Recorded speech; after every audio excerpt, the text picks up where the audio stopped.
Canada and the United States share a similar history as former British colonies in North America. However, Canada has a larger French-speaking population due to Quebec's strong influence. Contrary to the case in the US, slavery never became legal in Canada, and while there were battles within its borders, Canada didn't join the United States. Canada gained independence from Britain in a lengthy process spanning from 1867 to 1982, resulting in a conditional monarchy where the British monarch doesn't wield immense power over the country. However, Canada's historical ties to the UK still persist today. Life in Canada is generally quite good, thanks to its robust healthcare system, which is superior to that of the US. Canada's economic policies often fall on the liberal side of the spectrum, although such policies are more sensible rather than radical. While Canada does have an army, it lacks nuclear capabilities, making NATO its primary lifeline for defense. If the US were to launch an invasion, Canada would be heavily dependent on the support of its NATO allies for protection. In modern times, Canada's evolution has been marked by its transition from a British colony to a client state of the US following World War II. This shift has occurred as a result of the British Empire's decline. Currently, the US derives considerable benefits from its relationship with Canada without the need for direct rule. Consequently, a US invasion would likely be a poor strategic decision. However, this topic warrants a separate discussion, which is beyond the scope of this video. Canada has never experienced a full-blown civil war in its history. However, it has had its share of rebellions like the Upper and Lower Canada Rebellion of 1837-1838 when local Republicans clashed with colonial authorities. This video won't delve into the possibility of the rebels' success, as the likelihood of that happening seems quite slim. In this alternate timeline, the American Revolution unfolds similarly to our actual history. Canada stays loyal to the British, avoiding joining the American Revolution. Instead, the British tighten their grip on Canada, despite Canada's loyalty. The Constitutional Act of 1791 never occurs, and instead, the British refuse any elected assembly, granting absolute power to governors and colonial officials. This shift includes imposing excessive taxes and arbitrary laws. The British aim to strengthen their control over Canada.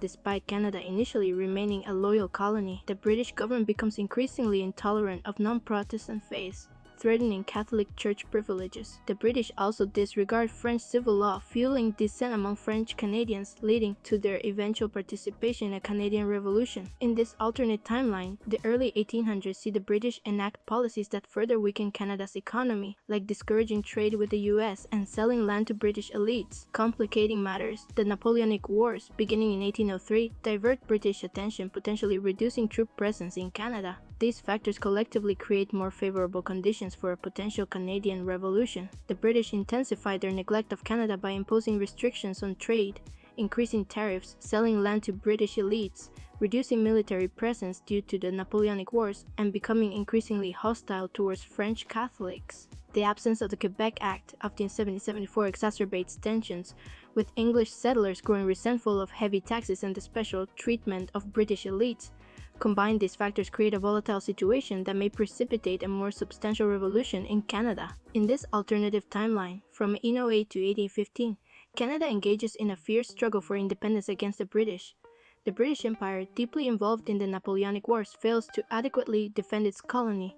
Canada's vast size and sparsely populated wilderness work to the advantage of the revolutionaries. Inspired by the ideals of the American and French revolutions, English settlers and French-Canadian rebels joined forces, alongside indigenous allies, to confront the British and assert their independence. France during the Napoleonic era supplies moderate support to the Canadian revolutionaries. Despite this support, the local population primarily leads the fight for independence. The revolution is fueled by British oppressive policies, including high taxes, political suppression, and cultural interventions. The uprising is a response to the British government's harsh actions, driving the Canadians to stand up for their rights and assert their own identity. In this scenario, Canada gains independence after negotiations with Britain from 1814 to 1815, leading to the establishment of the Federal Republic of Canada. The country becomes a federal parliamentary republic with elected parliaments in self-governing provinces. In this timeline, America's manifest destiny still propels westward expansion, leading to the annexation of Louisiana in 1804. This territorial expansion sets the stage for America's territorial growth, mirroring historical events. Canada experiences 20 years of growth and stability from 1815 to 1835. During this time, the newly formed Federal Republic of Canada establishes a stable government through its elected parliament, balancing the interests of English and French-speaking provinces. The economy flourishes, with the primary exports being timber, fur, and agricultural products.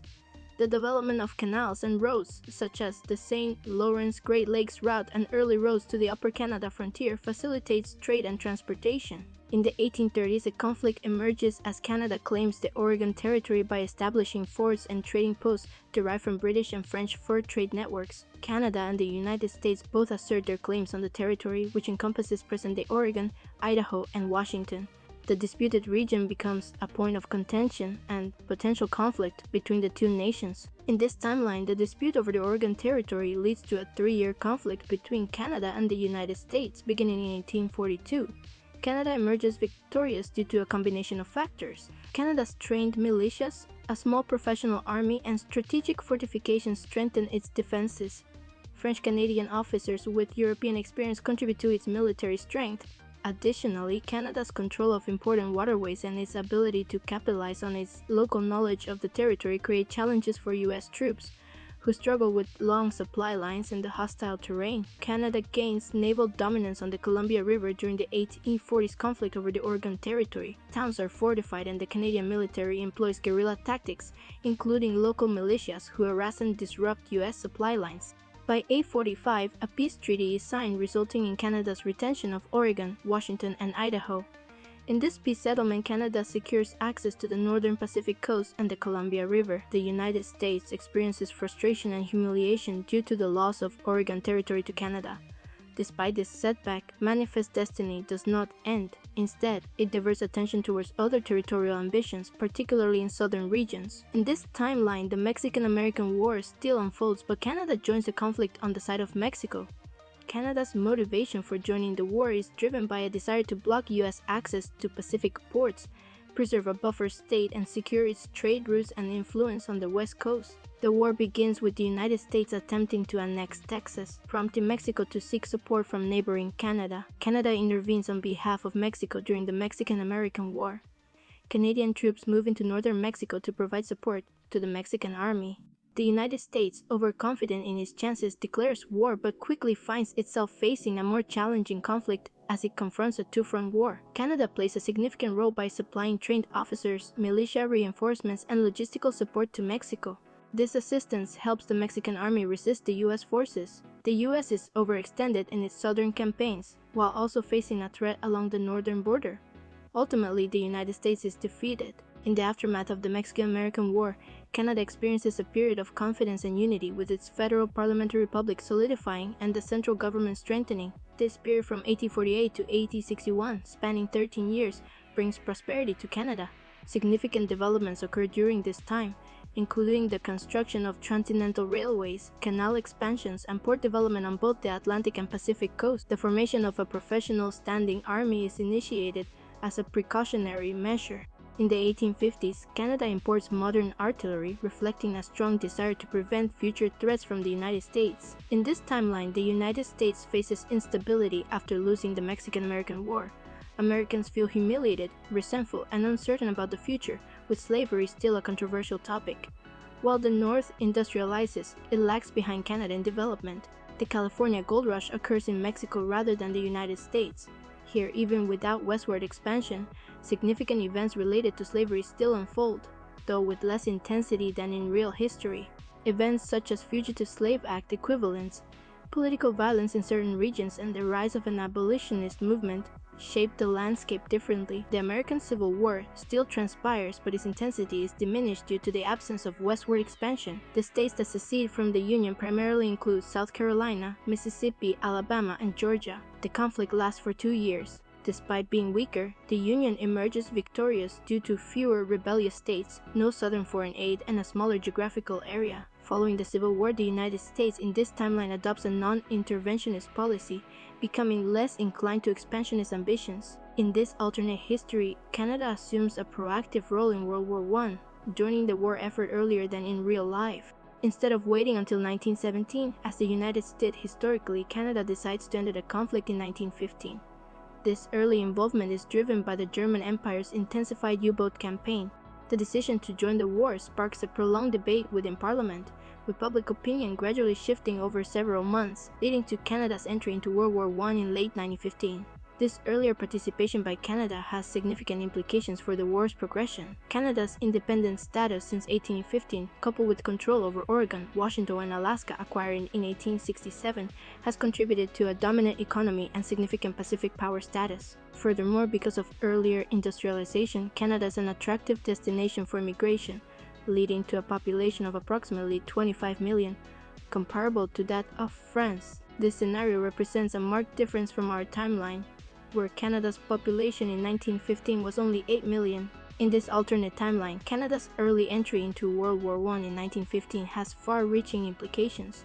The diversion of German troops to the Western Front diverts pressure from Russia, sparing the country from severe devastation.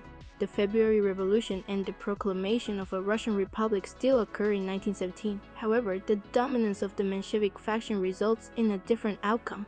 Instead of the Bolsheviks seizing power under a centralized one-party state, the Mensheviks take control, leading to the establishment of a Soviet Union based on orthodox Marxist principles and a more democratic socialist ideological framework. The Mensheviks maintain their majority support because the war isn't going badly for Russia. The absence of significant military setbacks allows the Menshevik faction to hold on to power within Russia, preventing the Bolsheviks, led by Vladimir Lenin, from taking control.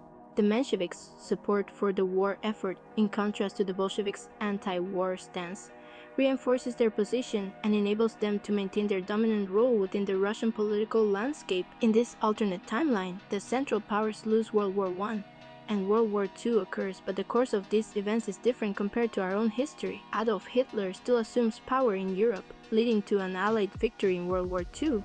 However, the aftermath of World War II shapes a distinct geopolitical landscape as Canada emerges as a global superpower.